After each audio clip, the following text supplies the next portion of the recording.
복음은 역설입니다. 예수의 십자가는 위대한 몰락이었습니다. 살리는 죽음이었습니다. 신앙은 이렇게 패러독스, 역설입니다. 십자가만이 역설이 아니라 부활의 소식도 역설입니다.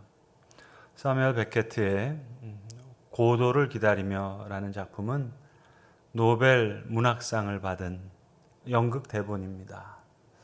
그러니까 연극 무대에 많이 올려진 그런 작품이죠. 그 작품에 보면 1시간 넘게 주인공 두 사람이 마치 독백처럼 서로 얘기를 주고받습니다. 고도 씨가 오기로 했는데 웨이팅 고토, 기다리는 겁니다. 고도 씨 안녕하세요 하고 인사했는데 아닌 거예요. 또 기다립니다. 한 사람은 약속 잘못된 거 아니냐 떠나자 그러고, 다른 한 사람은 그래도 기다리자 아주 처절하게 기다립니다. 뭐하고 기다릴까? 이제 구두꾼이나 풀지. 그러면서 구두꾼 또 이렇게 묶으면서 기다리고 또 풀면서 기다리고, 고도신 것 같은데 또 아니고, 계속 그냥 연극 내내 그런 아주 처절한 기다림을 그리는 그런 작품입니다. 성도 여러분, 구약 성경에 나오는 예언서들, 거기에도 역시 처절한 기다림이 있습니다.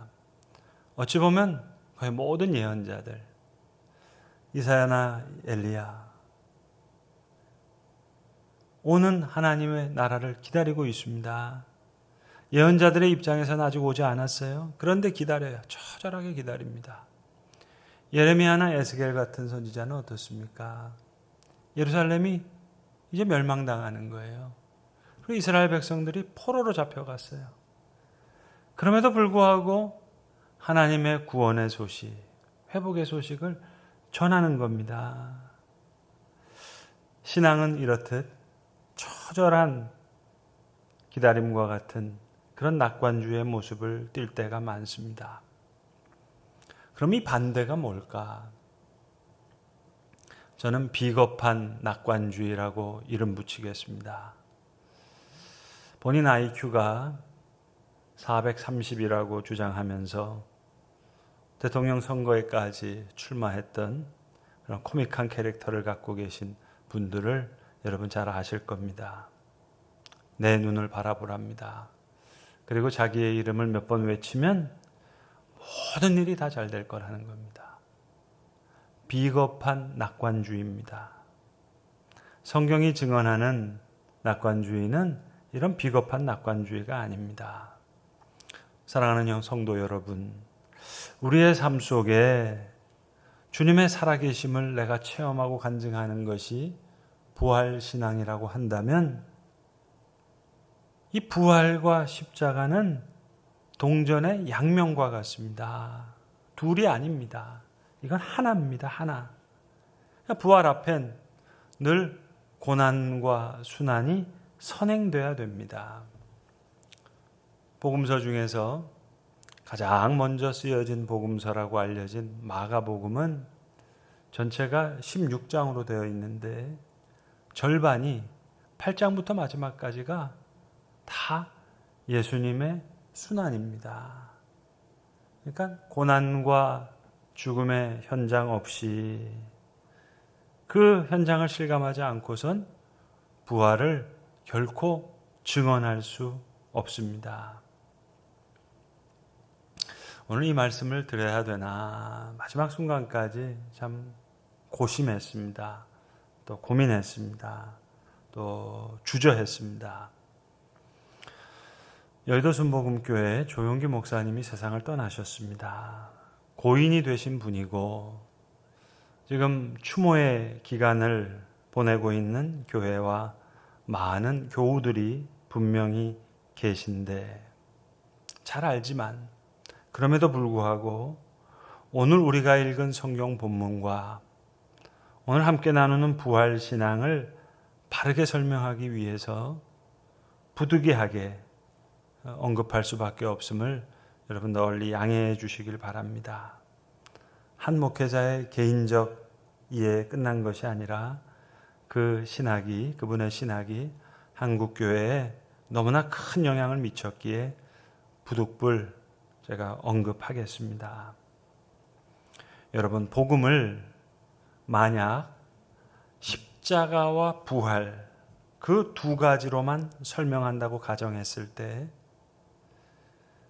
십자가라는 이 복음의 전반부, 그 절반을 누구보다 잘 설명하신 분이 저는 조 목사님이라고 생각합니다. 십자가로 죄사함을 받고 우리가 구원을 얻었다. 그 구원의 기쁨, 그 부분을 그 누구보다도 잘 설명하셨어요. 그 다음 이제 오늘 우리가 생각하는 주제인 부활 신앙의 이 영역에서 소위 순복음 신학은 사랑하는 자여 내 영혼이 잘됨 같이 내가 범사에 잘되고 강건하기를 내가 간구하노라. 이 말씀을 들어 삼중 축복으로 번영신학으로 이렇게 점프를 하셨습니다.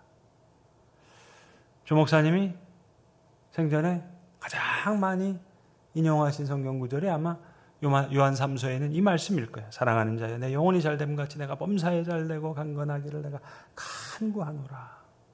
너무나 귀한 말씀이죠. 근데 이 귀한 말씀이 때로 그만 허경영식 비겁한 낙관주의로 흐를 때가 많았습니다. 예수를 믿었으니 이제 복 받아야 되는 거죠. 예수를 믿었으니 다 잘 돼야 되는 거예요. 근데 그 복이 이 세상에서 부자가 되고 병이 낫는 그 번영, 그것으로 아주 협소한 복에 초점을 맞췄습니다. 여러분, 이것은 순수한 순복음이 아닙니다. 오히려 순수한 순복음은 건강을 잃으면서도 믿음을 얻기도 하고 물질을 잃어버리면서도 큰 관계의 아픔을 겪으면서도 오히려 잃어버렸던 진실과 겸손을 찾게 하시는 하나님의 역사, 여기에 순수한 순복음이 있습니다.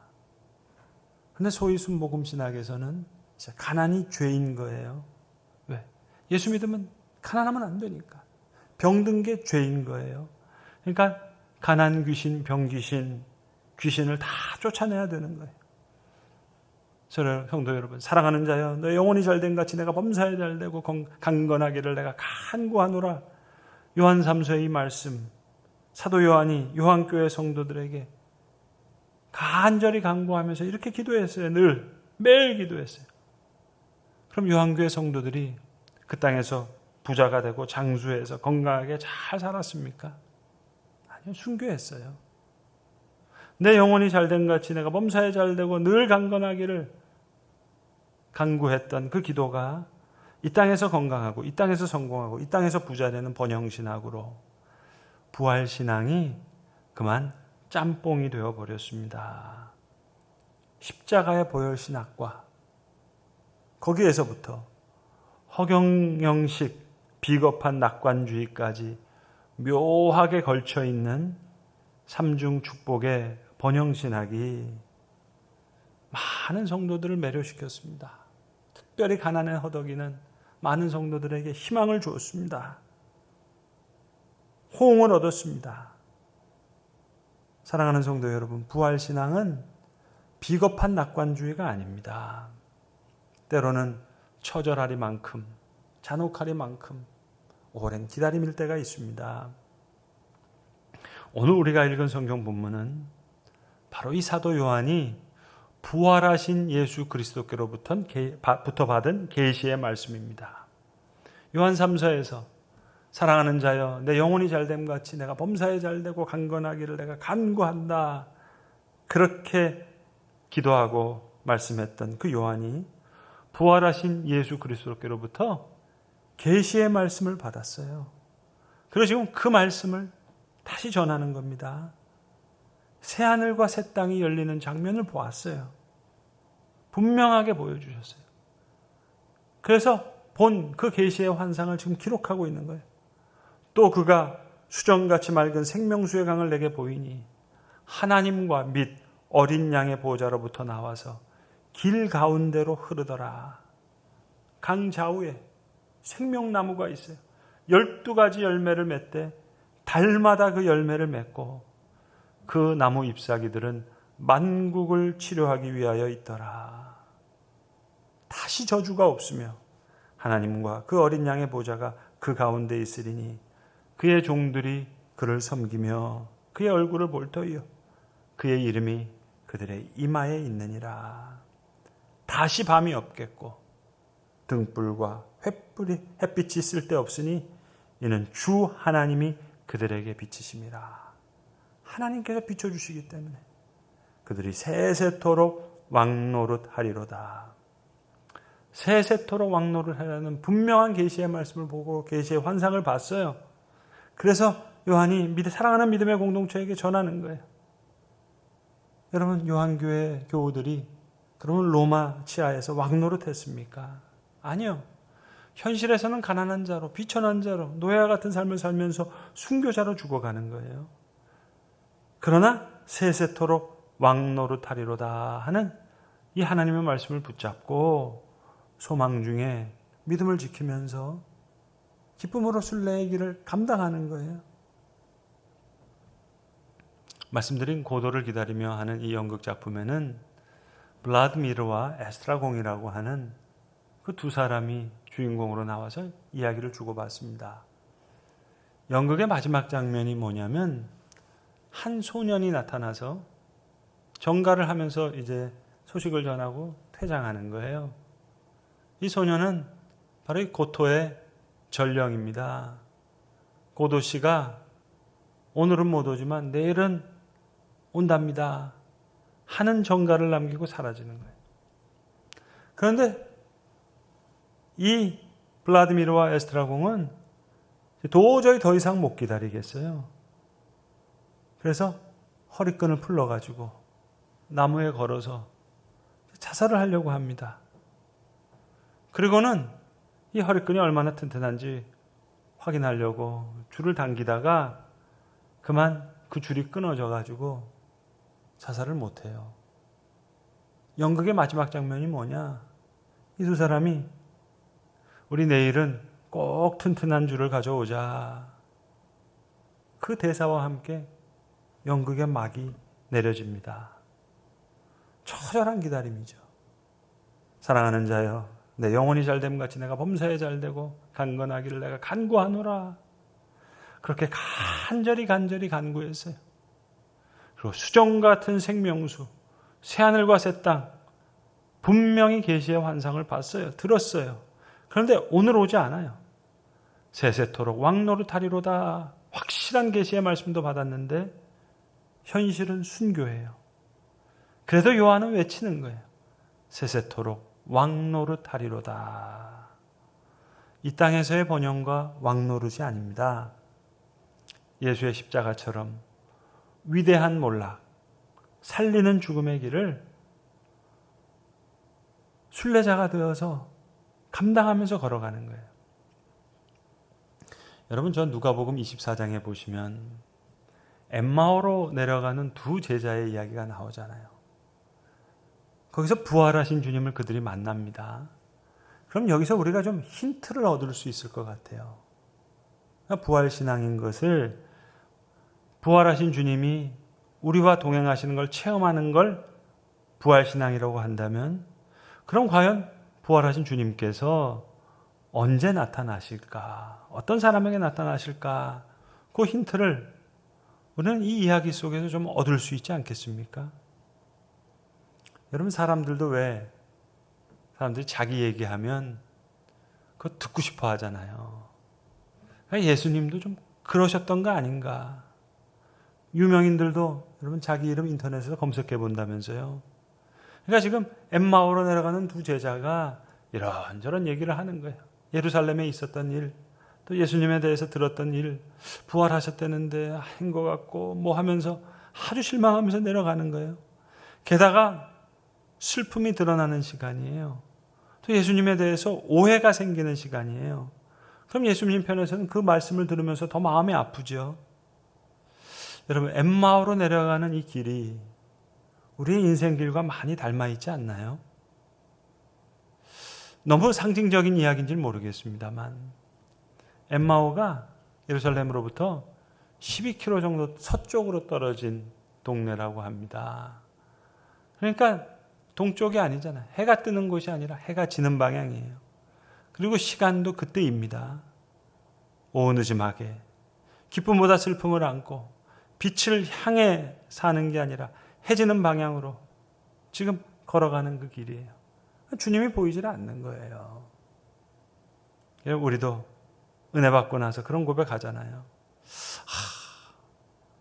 주님이 나와 함께 하셨는데 내가 그만 슬픔과 비탄에 빠져서 내가 모르고 있었다고, 내가 헛살았다고 그러잖아요.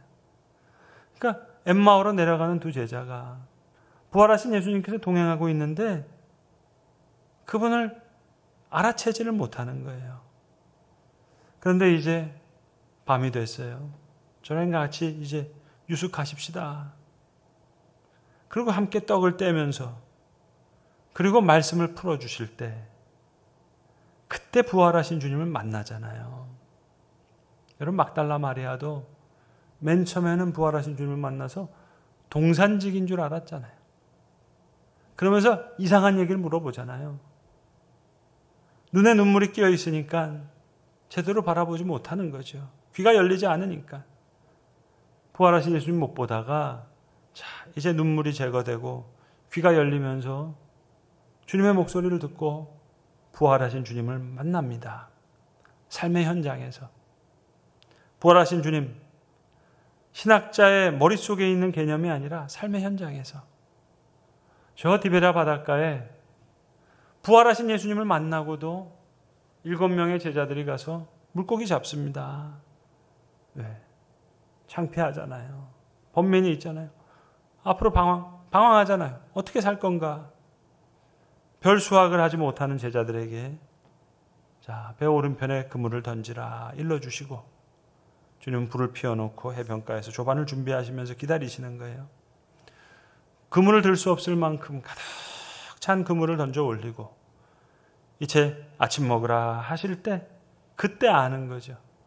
그러니까 예수는 우리 삶 속에 이렇게 살아계시기 때문에 오늘도 우리는 삶의 현장에서 부활하신 예수님을 그렇게 만나게 되는 겁니다. 여러분 막달라 마리아가 동트기 전에 주님을 찾아가는 그 마음, 그건 부활하신 주님을 만나려고 하는 마음이 아니잖아요. 시체에 향품 바르려는 마음이잖아요.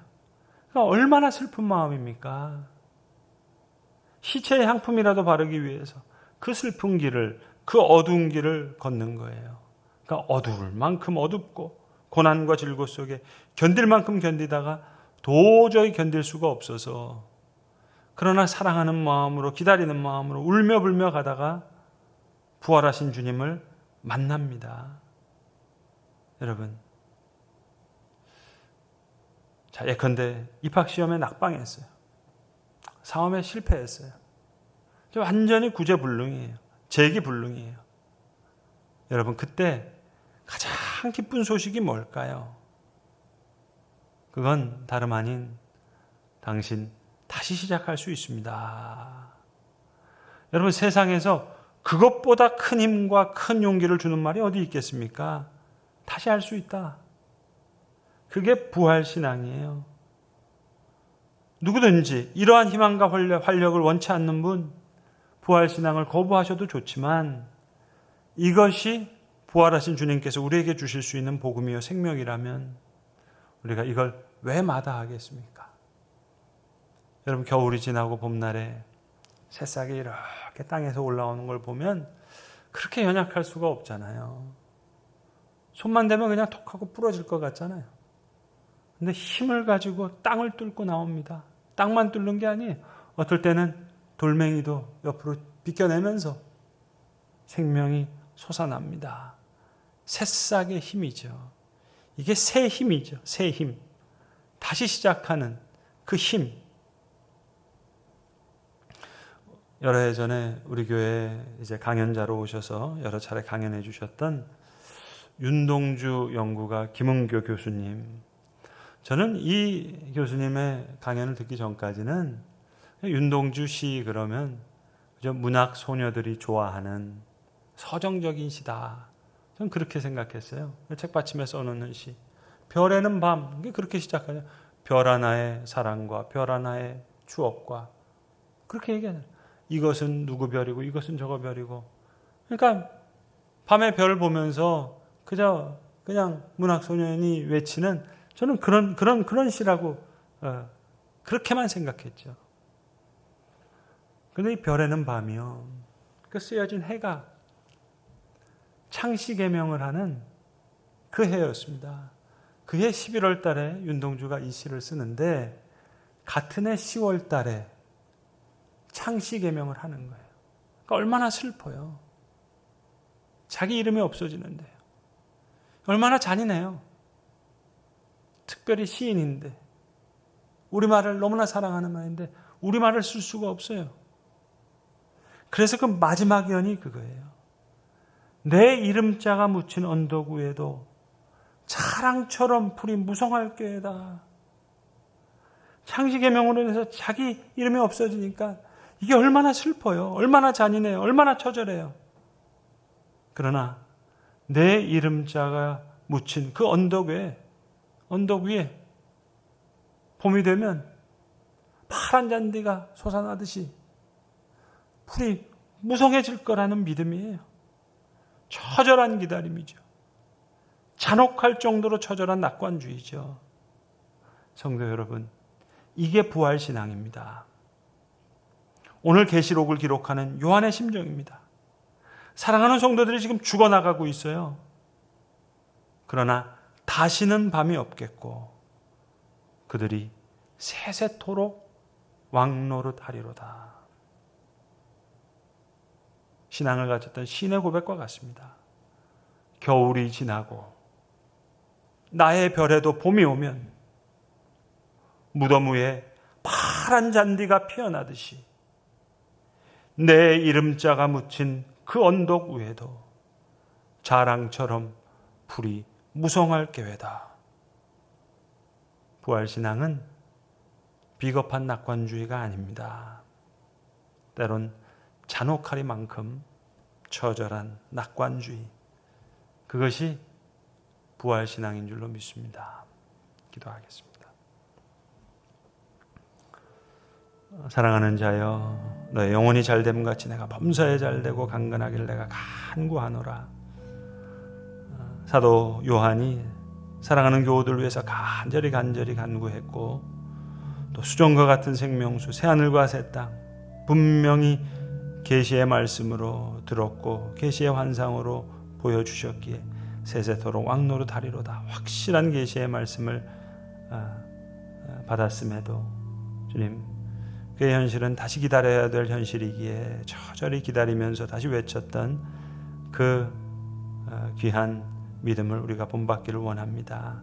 예수의 십자가가 위대한 몰락이 되었듯이 또 살리는 죽음이 되었듯이 주님, 우리의 이 부활신앙이 그저 비겁한 낙관주의가 되지 않게 하시고 한 신앙의 시인이 고백했던 것처럼 이 추운 겨울이 지나고 나의 별에도 봄이 오면 무덤 위에 파란 잔디가 피어나듯이 내 이름자 묻힌 언덕 위에도 자랑처럼 풀이 무성할 꾀다 외쳤던 이 믿음의 옵티미즘, 이 희망을 품고 살아가는 부활의 신앙인들이 되게 하시옵소서. 우리 구주 예수 그리스도의 이름 받들어 기도드리옵나이다.